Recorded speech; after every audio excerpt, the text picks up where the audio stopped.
మర్రనతో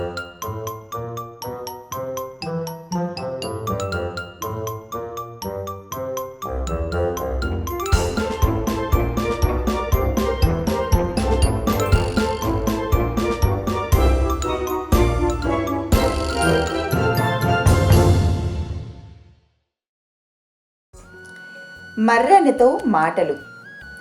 అనగనగా ఒక అందమైన పల్లెటూరు. అక్కడ అభిరామ్ అనే ఒక చిన్న బాలుడు ఉండేవాడు. ఆ ఊరిలో అందరూ ఆడుకుంటూ ఉండేవారు. కానీ అభిరామ్ మాత్రం ఎప్పుడూ ఒంటరిగా ఉండేవాడు. అతనికి స్నేహితులు ఎవరూ లేరని అతను బాధపడేవాడు. ఊరి చివర ఒక పురాతనమైన చాలా పెద్ద మర్రి చెట్టు ఉండేది. దాని పేరు మర్రన్న. ఆ చెట్టు ఊడలు నేల వరకు వేలాడుతూ ఉండేవి. అభిరామ్ ప్రతిరోజు సాయంత్రం ఆ చెట్టు కింద కూర్చొని తన మనసులోని మాటలను చెప్పుకునేవాడు.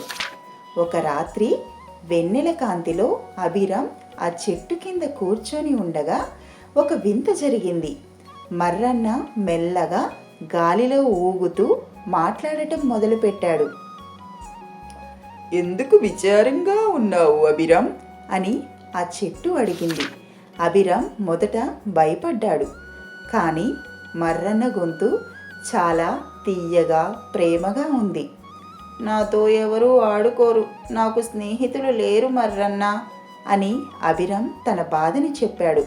అప్పుడు మర్రన్న, నీకు నేనున్నాను కదా, నేను నీకు కొన్ని విషయాలు నేర్పిస్తాను అన్నాడు. మర్రన్న తన కథ చెప్పాడు.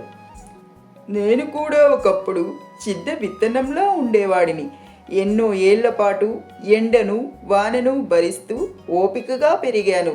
జీవితంలో ఏదైనా సాధించాలంటే మొదట ఓపిక ఉండాలి అని చెప్పాడు. మరుసటి రోజు ఉదయం అభిరామ్ తన తోటలో ఒక చిన్న విత్తనాన్ని నాటాడు. అది వెంటనే చెట్టు అయిపోవాలని అతను గంటకు వెళ్ళి చూస్తున్నాడు. కానీ అది మొలకెత్తలేదు. అతనికి చాలా కోపం వచ్చింది. ఆ రాత్రి మర్రన్న దగ్గరకు వెళ్ళి అభిరామ్ ఫిర్యాదు చేశాడు. అప్పుడు మర్రన్న, అభిరామ్, ప్రకృతికి తనదైన సమయం ఉంటుంది. ఓపిక పడితేనే తీపి ఫలితం వస్తుంది. తొందరపడితే ఏదీ దక్కదు అని హితవు పలికాడు. మర్రన్న మరో పాఠం చెప్పాడు. దయ చూపడం చాలా ముఖ్యం. నన్ను రాళ్లతో కొట్టే వాళ్లకు కూడా నేను నీడను ఇస్తాను. మనం ఇతరుల పట్ల దయగా ఉంటేనే వారు మనకు స్నేహితులవుతారు అని వివరించాడు.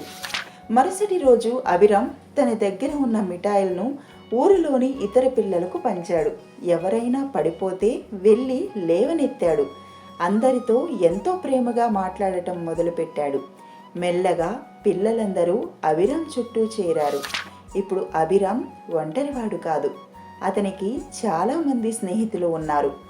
అయినా సరే ప్రతిరోజు అతను తన ప్రియమిత్రుడు మర్రన్న దగ్గరకు వెళ్ళి కథలు వినేవాడు.